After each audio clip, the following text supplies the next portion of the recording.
Kita akan membaca ayat yang pertama dari kitab Kisah Para Rasul pasal 1 ayat 1 sampai 5.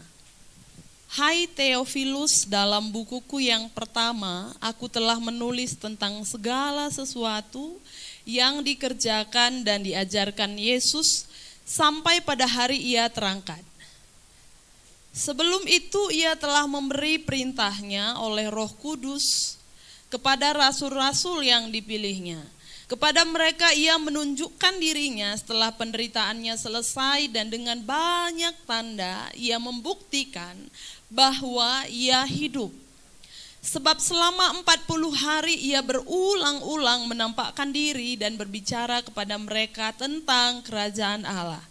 Pada suatu hari ketika ia makan bersama-sama dengan mereka, ia melarang mereka meninggalkan Yerusalem dan menyuruh mereka tinggal di situ menantikan janji Bapa yang demikian katanya, telah kamu dengar daripadaku. Sebab Yohanes membaptis dengan air, tetapi tidak lama lagi kamu akan dibaptis dengan Roh Kudus. Hari ini adalah hari ketiga ya, setelah hari Kamis kemarin kita memperingati hari kenaikan Tuhan Yesus. Dan di kalangan kita GPDI dikenal dengan doa 10 malam, doa 10 hari berturut-turut, dan ini hari yang ketiga. Bapak Ibu Saudara, hari ini saya mau menyampaikan firman Tuhan masih tentang bagaimana kita harus hidup bersama-sama dengan Roh Kudus, bagaimana kita mengalami kuasa Roh Kudus, bagaimana Roh Kudus itu tinggal dalam hidup kita, berkarya dalam hidup kita. Pada ayat 4 di kitab Kisah Rasul pasal 1 tadi, pada suatu hari ketika Yesus bersama-sama dengan mereka, dengan murid-murid, Yesus melarang mereka meninggalkan Yerusalem dan menyuruh mereka tinggal di situ menantikan janji Bapa. Apa janji Bapa? Roh Kudus. Jadi waktu mereka bersama-sama dengan Yesus makan, waktu mereka makan ini, Yesus melarang murid-murid tinggalkan Yerusalem. Kata melarang itu dalam bahasa aslinya, Tuhan berkata jangan pernah. Jadi lebih jelas ya, jangan pernah. Dia melarang, kalau bahasa aslinya dia berkata jangan pernah tinggalkan Yerusalem. Artinya tinggallah di Yerusalem. Jangan kemana-mana, jangan pernah tinggalkan Yerusalem. Katakan dulu samping kiri kanan dulu, jangan pernah tinggalkan Yerusalem. Iya. Mungkin masih bingung, Yerusalem itu apa? Apakah Yerusalem itu maksudnya Yerusalem secara fisik yang ada di luar negeri yang sekarang sedang bermasalah juga? Yerusalem tentu tidak hanya berbicara, walaupun saat itu di konteks ini Yesus berkata Yerusalem yang mereka maksud adalah Yerusalem kota, ibu kotanya Palestina. Tapi hari ini firman ini berbicara kita bukan berarti harus tinggal di Yerusalem, sama-sama pindah ke Yerusalem, bukan.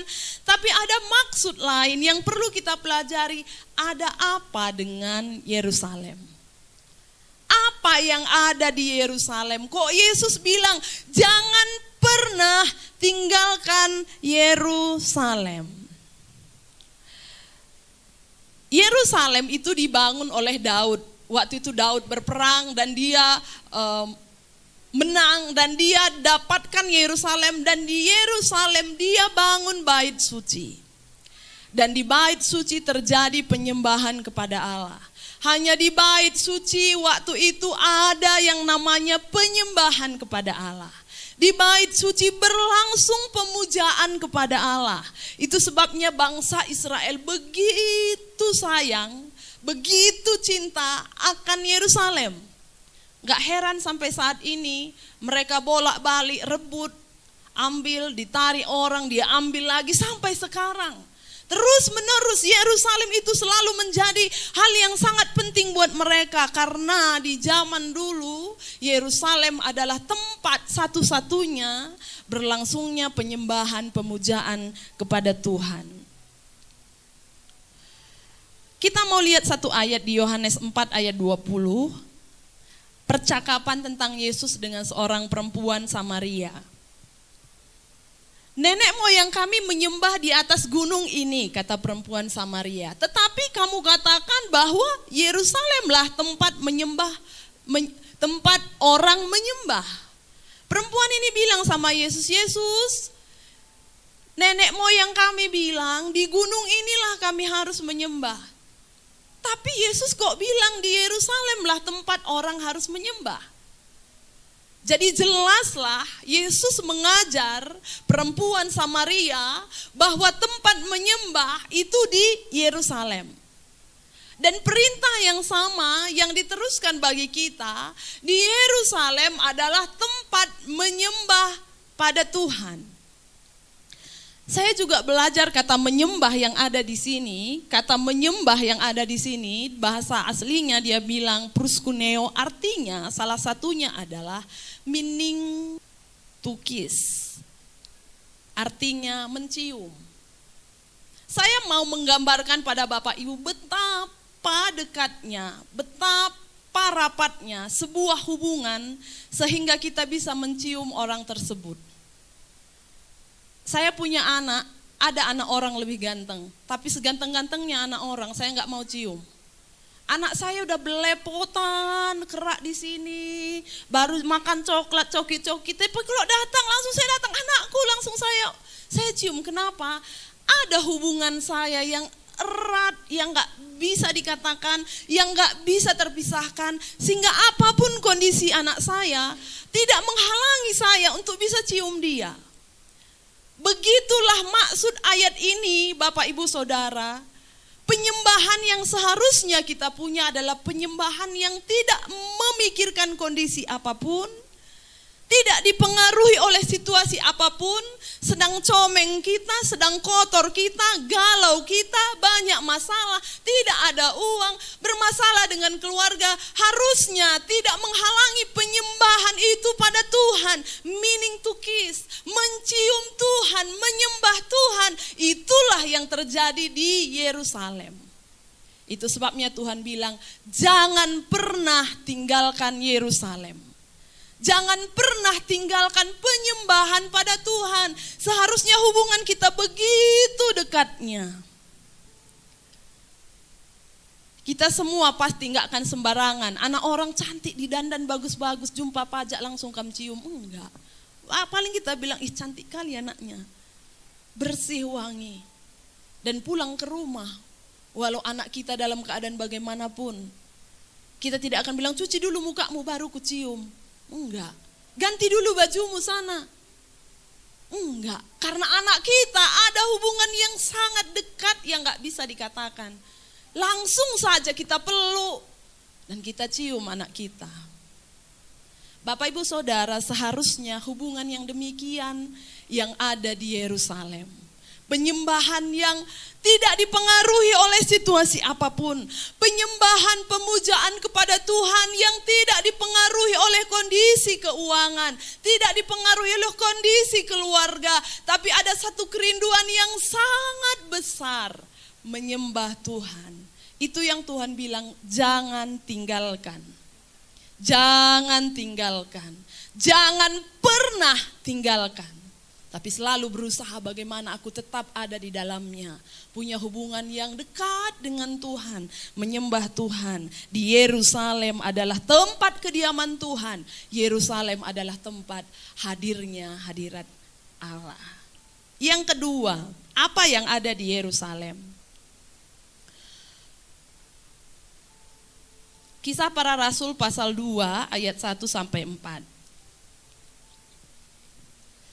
Ketika tiba hari Pantekosta, semua orang percaya berkumpul di satu tempat. Tiba-tiba turunlah dari langit suatu bunyi seperti tiupan angin keras yang memenuhi seluruh rumah di mana mereka duduk. Dan tampaklah kepada mereka lidah-lidah seperti nyala api yang bertebaran dan hingga pada mereka masing-masing. Maka penuhlah mereka dengan Roh Kudus. Lalu mereka mulai berkata-kata dalam bahasa-bahasa lain seperti yang diberikan oleh Roh itu kepada mereka untuk mengatakannya. Yang kedua, di Yerusalem ada janji Allah, yaitu penuh Roh Kudus. Itu makanya dia bilang sama murid-muridnya, jangan pernah tinggalkan Yerusalem. Jangan pergi sampai kamu dapatkan janji Bapa. Apa itu? Penuh dengan Roh Kudus. Ada beberapa hal yang bisa dialami oleh orang yang penuh dengan Roh Kudus. Yang pertama, orang yang penuh Roh Kudus, dia punya keberanian untuk bersaksi. Minggu lalu kita dengar firman Tuhan, hari Kamis kita dengar firman Tuhan. Orang yang penuh Roh Kudus, dia berani. Seperti Petrus, awalnya dia tidak punya keberanian, tapi waktu dia penuh Roh Kudus, dia berani. Kita ditolong untuk berani. Berhikmat. Stefanus dalam Kisah Para Rasul pasal 6 ayat 8 sampai 10. Dia adalah orang biasa sebelum penuh Roh Kudus. Tapi waktu dia penuh dengan Roh Kudus, Stefanus jadi pribadi yang berbeda. Dia dengan luar biasa menyatakan kebesaran Tuhan.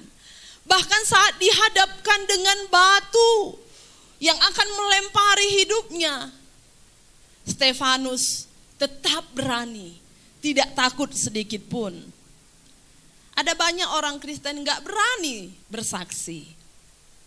Bapak Ibu Saudara, saya mau sampaikan, mintalah Roh Kudus untuk penuhi kita.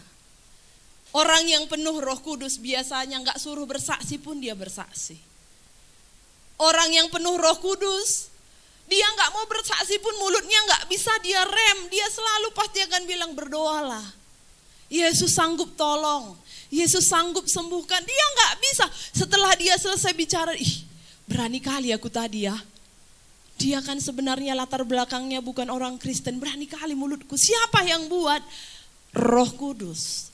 Yang membuat kita berani. Kenapa kita perlu Roh Kudus? Kita ini orang yang perlu ditolong, Bapak Ibu Saudara. Baik kita kecil, anak muda, orang tua, kita semua perlu ditolong. Dan Roh Kuduslah satu-satunya yang sanggup menolong hidup kita. Yang kedua, apa yang bisa dialami oleh orang yang penuh dengan Roh Kudus? Orang yang penuh Roh Kudus pasti akan peka akan dosa. Bagaimana Bapak Ibu Saudara hari-hari ini? Masihkah kita peka akan dosa? Tadi Ibu Gembala juga bersaksi, dosa kecil, dosa besar, sama-sama dosa. Dosa itu bukan masalah timbangan beratnya. Nanti kalau berbohong lebih ringan daripada membunuh. Membunuh lebih berat dosanya daripada berbohong. Bukan masalah besar kecilnya, tapi masalahnya itu dosa atau tidak. Kalau nipu 10.000, itu dosanya lebih kecil daripada nipu 1 juta. Bukan masalah besar atau kecil jumlah tipuannya, tapi masalahnya adalah apakah kita jujur atau menipu. Di hadapan Tuhan, dosa tetap dosa. Dosa kecil, dosa besar. Yang membuat itu dosa kecil dan dosa besar, kita. Ukuran kita yang menentukan ini besar atau kecil. Tapi di hadapan Tuhan, dosa tetap dosa. Masihkah kita pekakan dosa? Saya mau memberi satu contoh tentang seorang imam yang bernama Imam Eli. Kita buka kitab kita kembali di 1 Samuel pasal 3. Ayat 13. Seorang hamba Tuhan yang bernama Eli akhirnya harus mengalami hukuman yang luar biasa dari Tuhan. Sampai anak-anaknya dimatikan oleh Tuhan. Ayat 13. Sebab telah kuberitahukan kepadanya bahwa aku akan menghukum keluarganya untuk selamanya karena dosa yang telah diketahuinya. Lihat Bapak Ibu. Karena dosa apa? Yang telah diketahuinya. Yakni bahwa anak-anaknya telah menghujat Allah, tapi ia tidak memarahi mereka. Saya memikirkan waktu Eli ini lihat anaknya, Eli ini hamba Tuhan. Seperti kami misalnya. Dia seorang hamba Tuhan dan anaknya ambil persembahan yang harusnya gak jadi miliknya.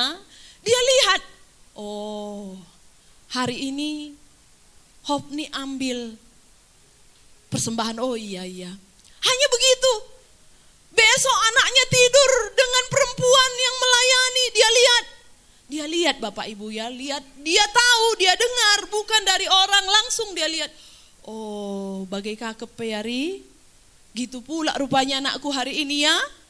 Besok anaknya berbohong, dia lihat. Dan dia gak merasa ada sesuatu yang harus dirubah. Dia merasa itu biasa.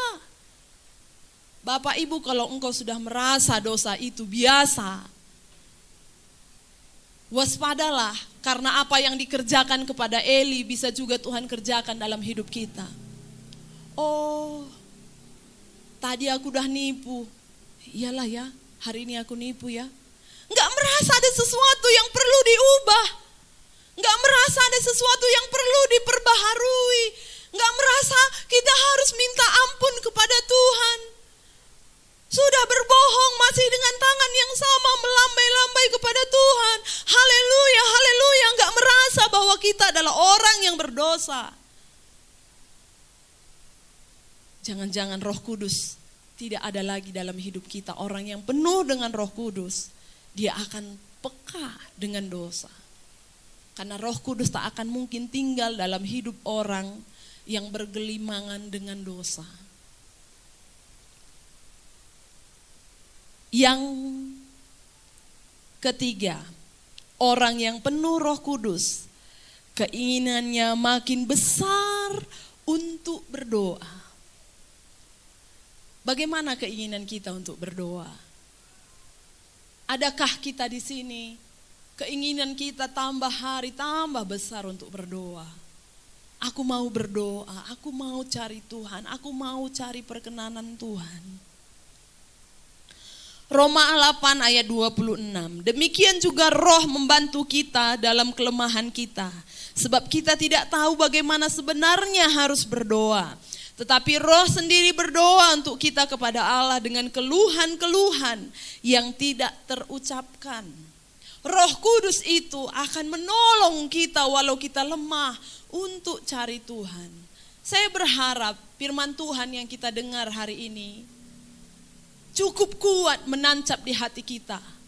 Kalau kita malas berdoa, ada jam doa pun kita malas cari-cari alasan untuk tidak berdoa.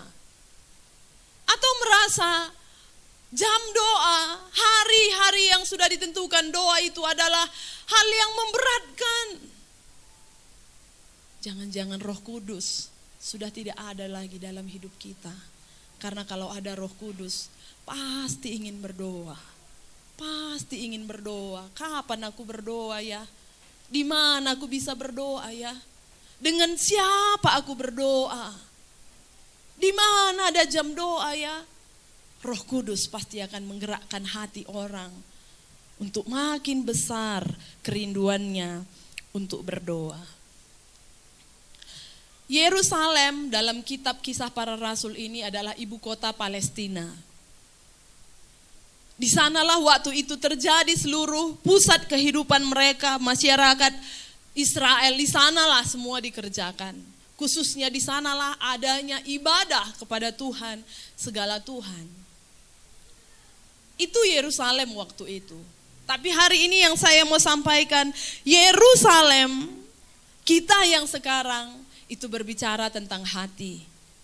Tubuhmu adalah bait Allah. Bait Allah ada di Yerusalem. Artinya tubuh kita sekarang juga bisa kita samakan dengan bait Allah. Yang bisa kita juga samakan dengan Yerusalem yang harus kita jaga. Jangan tinggalkan Yerusalem, kata Yesus. Artinya janganlah tinggalkan penyembahan yang sesungguhnya kepada Tuhan. Tiap-tiap hari Bapak Ibu Saudara, biarlah penyembahan itu jadi bagian kita. Bukan hanya milik pendeta, bukan hanya milik pemimpin pujian, bukan milik singer, bukan milik pemusik, milik kita semua. Anak Tuhan yang sudah ditebus oleh darahnya itu milik kita. Penyembahan itu gaya hidup kita, bukan gaya hidup pendeta, bukan gaya hidup kita semua. Menyembah Tuhan. Kata Tuhan, jangan tinggalkan Yerusalem, pelihara hati kita supaya menjadi tempat berlangsungnya penyembahan. Ada hadirat Allah di sini. Ada kehadiran Allah di sini. Yang kedua, jangan tinggalkan Yerusalem. Lakukanlah apa yang menyenangkan hati Tuhan. Tinggalkan apa yang melukai hati Tuhan. Apa saja kita semua tahu. Segala sesuatu yang melukai hati Tuhan, tinggalkan. Serahkan diri kita pada kehendaknya, sehingga Roh Kudus yang dijanjikan oleh Bapa menjadi bagian saya, menjadi bagian Bapak Ibu semua. Kiranya firman Tuhan hari ini menjadi kekuatan baru bagi kita. Kita pulang dari tempat ini dengan satu pemahaman yang baru. Aku mau jadi pribadi yang tidak akan pernah tinggalkan Yerusalem. Aku mau Yerusalem yang ada dalam diriku. Setiap kita, Yerusalem yang Tuhan sudah beri hati kita, bait suci yang ada dalam hidup ini, kita jaga. Dijaga dengan penyembahan tiap-tiap hari. Dan dijaga dengan kita melakukan apa yang menyenangkan hati Tuhan. Biarlah hari-hari ini kita memperingati hari ketuangan Roh Kudus. Kita semua boleh mengalami lawatan Tuhan. Tidak terkecuali di antara kita semua ya. Baik wanita, baik pria. Semua kita boleh dilawat oleh Tuhan. Semua kita boleh mengalami kuasa Roh Kudus. Roh Kudus tidak pilih bulu. Dia hanya mau kepada yang melayani tidak. Atau hanya pada perempuan tidak. Kita hanya perlu tundukkan hati kita. Tundukkan ego kita. Tundukkan keakuan diri kita. Dan berkata, Tuhan, aku perlu Roh Kudus. Tuhan, aku mau meninggalkan hal-hal yang melukai hatimu. Aku mau jadikan hatiku tempat berlangsungnya penyembahan